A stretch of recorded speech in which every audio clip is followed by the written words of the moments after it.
the safest border in the history of our country. I didn't need to have a document. I was president. I said to the Border Patrol, nobody better than the Border Patrol and ICE and all of the rest, law enforcement in this country, of which I have the endorsement of almost every single law enforcement group. But Kamala should have closed the border years ago, and we wouldn't have hostile takeovers of Springfield, Ohio, Aurora, Colorado, where they're actually going in with massive machine gun type equipment. They're going in with guns that are beyond even military scope, and they're taking over apartment buildings. They're taking over real estate. They're in the real estate development business. Congratulations. These are, in that case, people from Venezuela, young street gang members that were sent here by the Venezuelan government. You know, crime in Venezuela is way down. Crime all over the world is way down, except here. I was right in the debate when David Muir kept interrupting me over and over and over again. And he said to me, when I said crime is way up, it's rampant because of what's happening in our country, and he said, no, crime is not up. That's a mistake. Crime. Well, the following day, the Department of Justice announced the crime figures up 44%, up much more than that in certain categories. But I haven't gotten an apology. No vice president in history has done more damage to the United States economy than Kamala Harris. She has no idea what she's talking about on economy or really on anything else. If you watched Oprah the other day and you watched those answers, you wouldn't even be thinking of her for president of the United States, because we had 4 years of that, and our country can't take 4 more years of that, I can tell you. But twice she cast the deciding votes that caused the worst inflation in maybe 100 years. She abolished our borders and flooded our country with 21 million plus illegal aliens. They came in from all over. Think of it. They came from prisons and jails. They came from mental institutions and insane asylums. They're terrorists. They're criminal street gangs. They're MS-13. We took millions of people like this into our country, and we're going to get them out, and we're going to get them out fast, I can tell you. No country can survive that. No country can survive it. But ask yourself, is anything less expensive than it was 4 years ago? Where are the missing 818,000 jobs? Remember, they said 808, they were fake jobs. And they thought they'd be caught, but they thought it was going to be after the election, not before the election. They had a leaker, thank you, Mr. Leaker. They had a leaker who leaked the fact that they falsified the numbers. Nobody talks about it. The press refuses to write it. We don't want to hear Kamala's fake promises, even something like she worked very long and hard hours over French fries at McDonald's. She'd never worked at McDonald's. It was a fake story. It was a fake story. The press now refuses to write it because it's so, you know, there's a very simple one.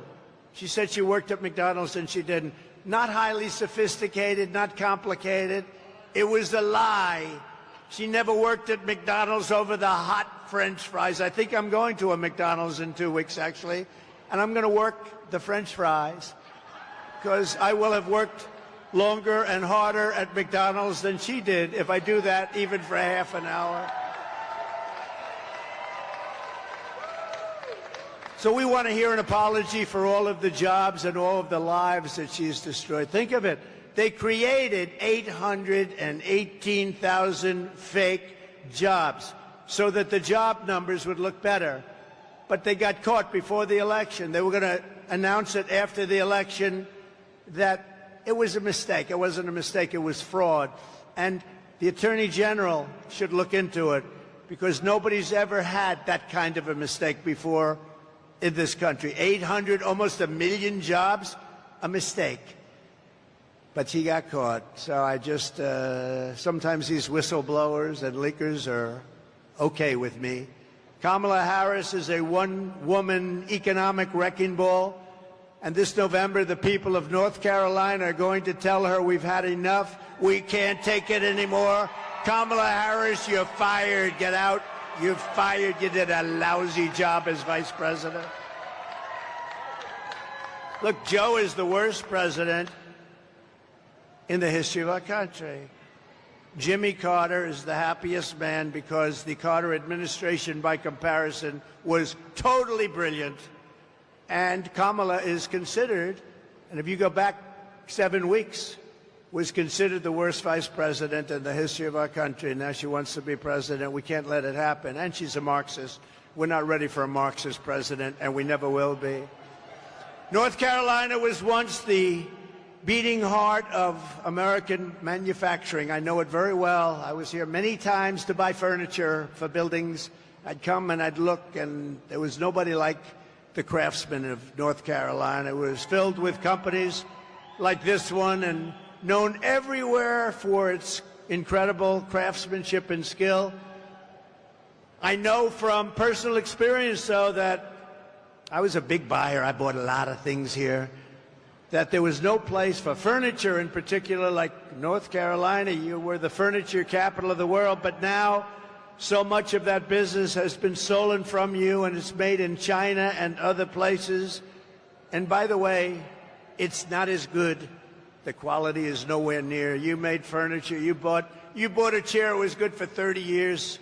You buy some of these chairs that they sell you now, they break after about 2 months. The people are laying on the floor, suing you for giving a bad chair. Then on top of it all, our government keeps them out. Then on top of it all, you get sued because they fell out of a chair at a hotel.